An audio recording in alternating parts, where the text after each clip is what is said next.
Hi, my name is Tony England. I'm a horticulturist here at Frederik Meijer Gardens and Sculpture Park, and today this segment is titled How to Get the Most Out of Your Mums.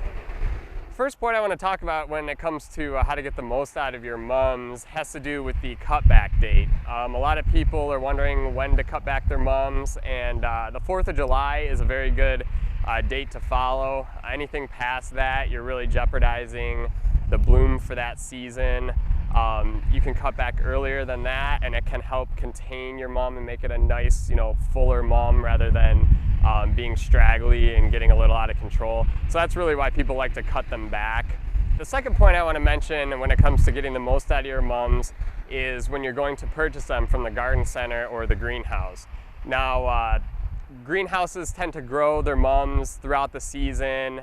They have different color schemes, different color combinations that they grow from week to week during the growing season.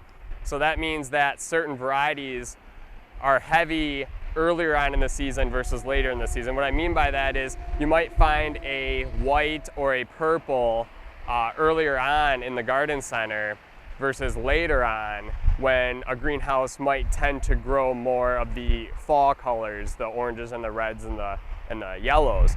So my advice is when you're at the garden center or the greenhouse and you're purchasing your mums, I would rather, when you go in and you want a specific color and you see that color there, I would purchase that color at that point rather than wait and expect it to be there a month later. Third point I'd like to make, it really has to do with when you're planting your mums and how you're going to display them in your beds at home. Here, the type of bed I have here behind me is more of I like to call a drive-by bed, or one that's seen from a distance. And with that, I mean that I use large sweeps of color in this bed. So I have a nice chunk of orange in the front.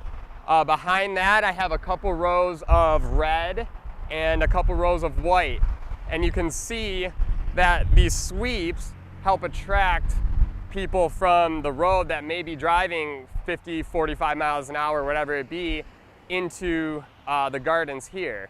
So by using these large chunks of orange that come around, I have yellows that are going to continue there, reds behind it. By planting in large numbers and bulking up the bed helps anybody that's seeing from a distance. It gives them more of a visual effect. All right, so I'd like to thank you for watching this video on how to get the most out of your mums. Come and see us at the gardens for the Chrysanthemums and More exhibit. And we have our Mum Day on October 21st, where I'll be giving a talk about how to get the most out of your mums. That will be a half-hour segment.